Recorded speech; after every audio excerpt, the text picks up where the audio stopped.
Just come on, come on, come on, right. Hi, I'm Rachel and I'm going to be live streaming a little session on how to make a pinch pot in a minute. We're just going to give you a couple more minutes if anybody else is joining, and if you want to ask me a question, pop it in the chat box and I'll be able to see it up here.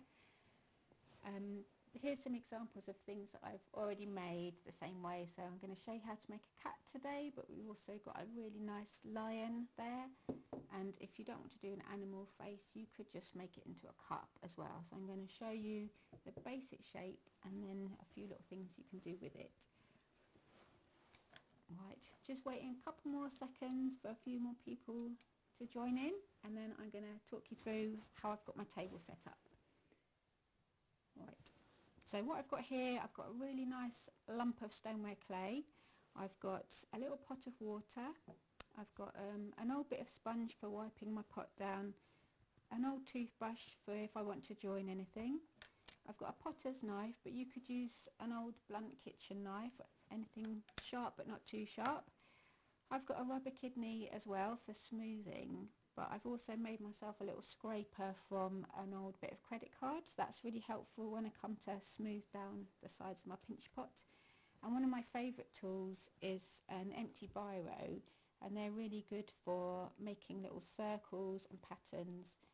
And you can use the big end and the small end, so I'm going to have a go with that later when I come to make some eyes. The inside's really good as well for making little dots and patterns, so I'll come back to that in a minute.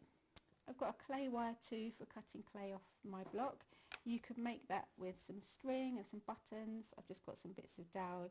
That's fishing wire actually as well. I just wanted to show you a few really low-tech things that you can make with not too much equipment.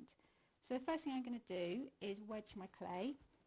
So that's just preparing it. I've already wedged this one, but I'm just going to give it a little wedge now to get it all in a nice condition. If you don't want to wedge it like this, you can just cube it. So just the 6 sides of a cube. And that helps squash any air bubbles and get your clay in a really nice condition for working.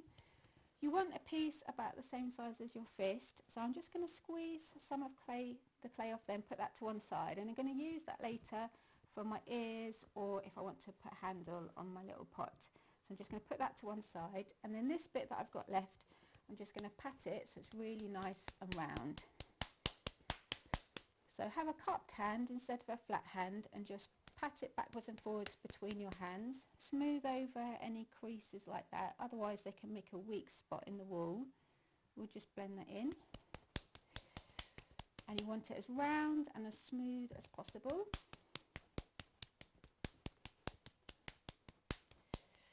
Right. So I'm right-handed, so I'm going to show you the right-handed way. Obviously if you're left-handed, just swap the movements over. So a nice round piece of clay, I've got it in my left hand. I'm just going to push my right thumb into the middle, and I want to keep about 1 centimetre thick at the bottom. So I'm just going to push my thumb down and make sure there's about 1 centimetre gap at the bottom there. If you go too thin, you'll make a hole in it as you work it, and if you've got a long fingernail, make sure you leave a bit of extra space. So this hand is going to be working around the clay like this in really small overlapping movements, and this hand, my left hand, is just going to turn the clay round. So what I'm going to do now is work in a spiral really gently all the way around the clay from the top to the bottom, just really tiny movements overlapping each time with this hand and turning around with this hand. And I want to get the clay long first, and then the second movement will be to shape it a bit more. So this is what that looks like. Really small overlapping movements. Can you see my fingerprints are just overlapping the last one? Really gentle. Try not to claw too much because you'll make a thin bit in the wall, and you want them to be really nice even thickness, about 0.5 centimetre all the way down.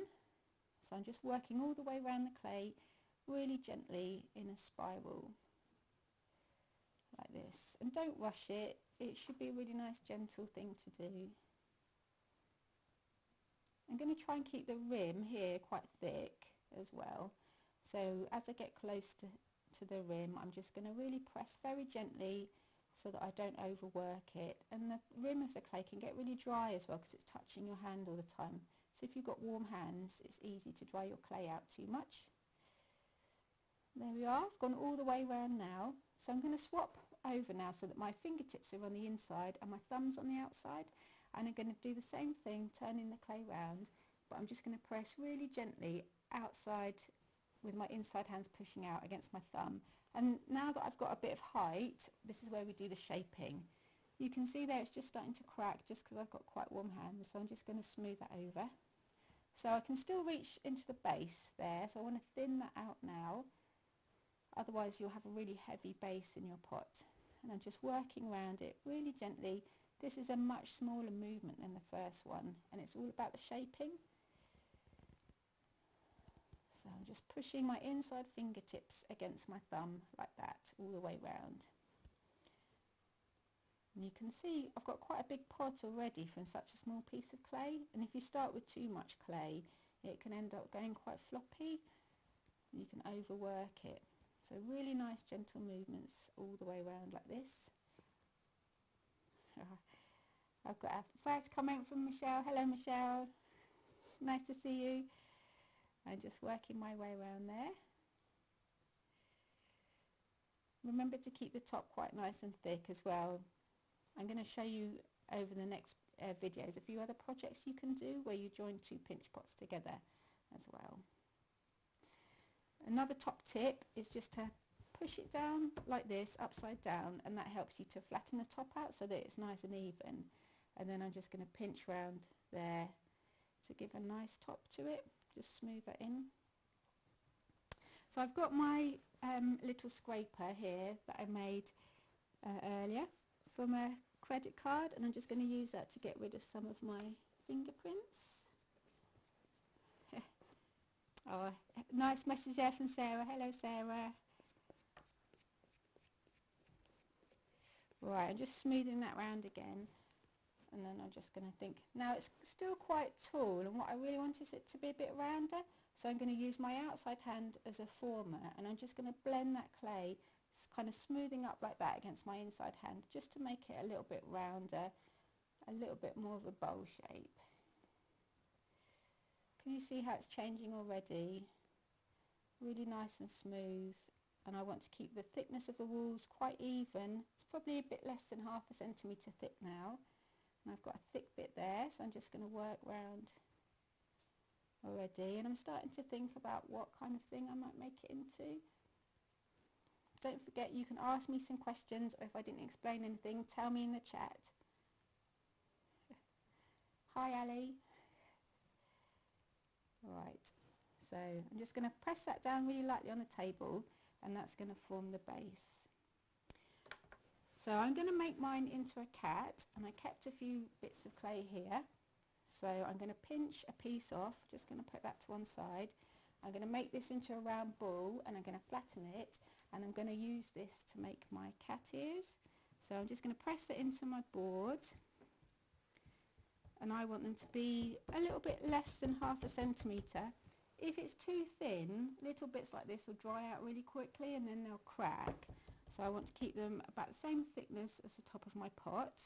So I've just made a little flat button of clay there, and with the knife I'm going to cut out 2 triangles as big as I can get out of my little button of clay. Put that to one side. That spare bit, I might use that again in a minute. So 2 triangles, trying to make them roughly the same size, or I'll have one big ear.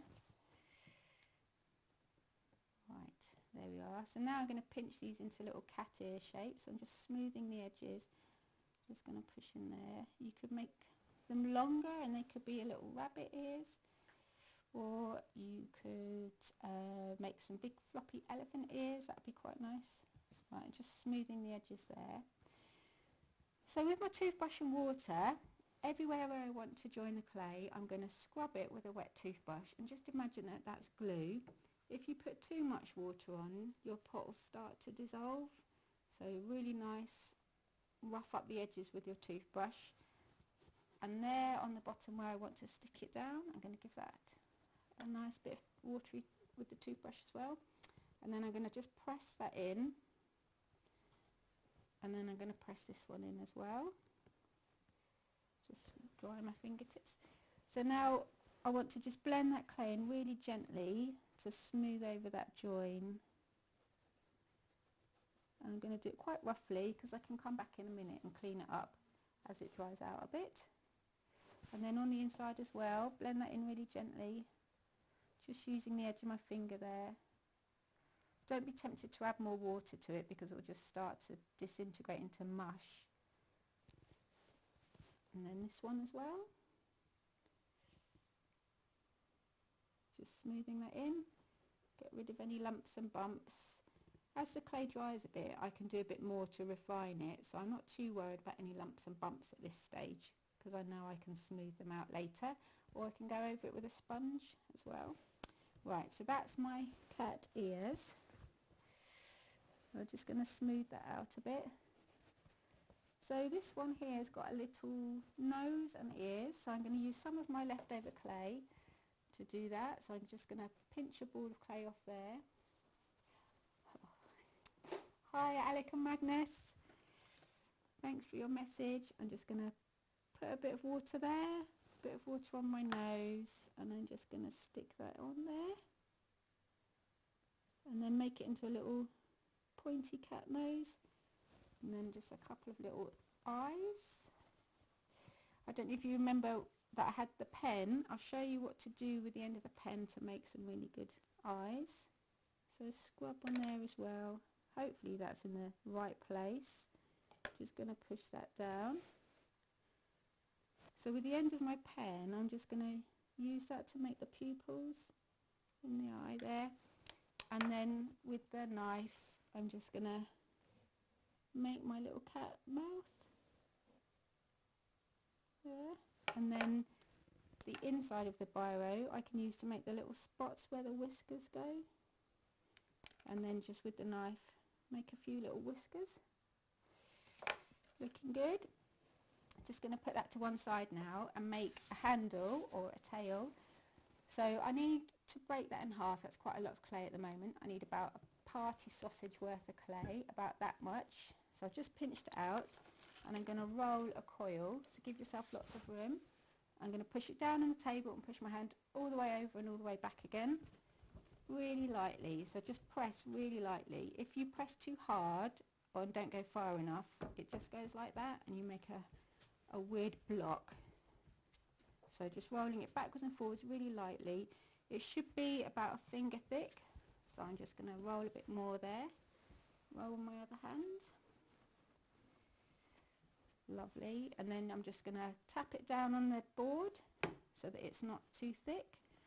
And I'm going to cut a little bit off each end because at the moment it's a bit too long. And to make it into a handle, I'm going to fold it around into a question mark shape and just push each end down. And then in a minute I'm going to stick that on there as a handle, but you could do it as a really lovely tail as well, which is what this lion's got going on there. I'm just going to leave that there for a second to dry. So something else you could do, make a couple of little paws. So with the ends that I cut off the handle, I'm just going to make some paws. So roll them round as well. Nice and round. I'm just going to push down with my finger in each one so it makes a kind of little button shape.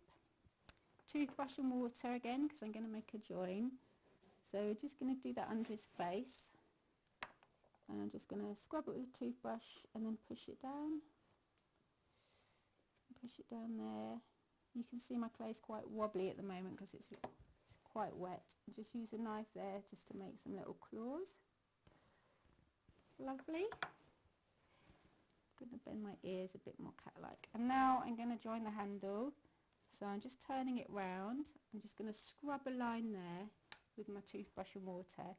If I put that straight there, then I've got a chance of actually putting my handle in the middle. So I'm just going to push the top of the handle in, there in the middle, and then let it just drop down in a straight line. I'm just going to check that I've done that in a straight line. That's looking good. And then just blend that in really gently. There, in the bottom. Really nice and gently. Right, now this is still quite soft, and if I overwork it, it will just start to crack. So I'm going to put that aside a little bit. And this one I did yesterday is really dry. You can tell it's dry because of the change in the colour.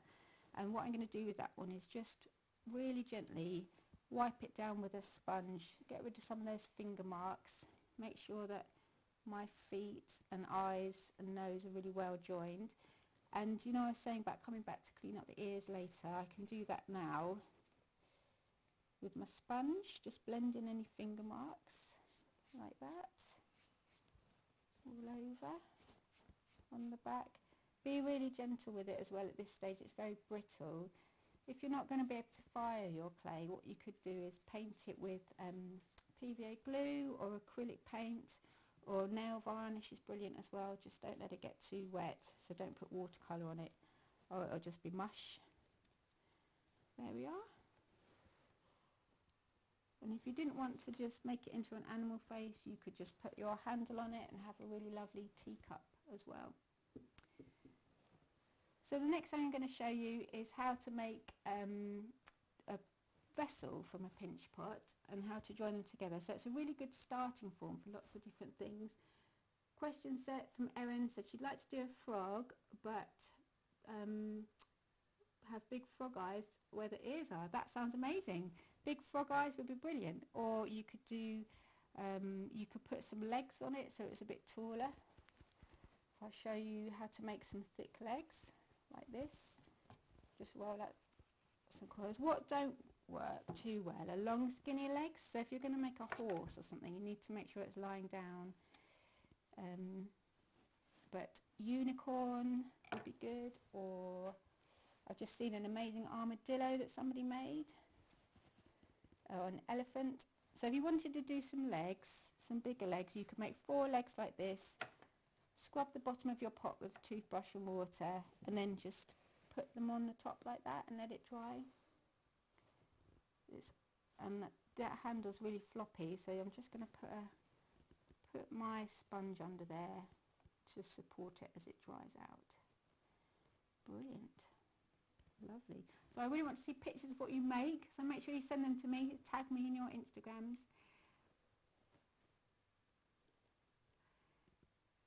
And hopefully this will keep you busy during your lockdown and your isolation. Put some comments on what you would like me to make next, and the next thing we're going to tune in and make is 2 pinch pots joined together to make a teapot or a bottle. Thank you very much for joining. Thank you. Bye.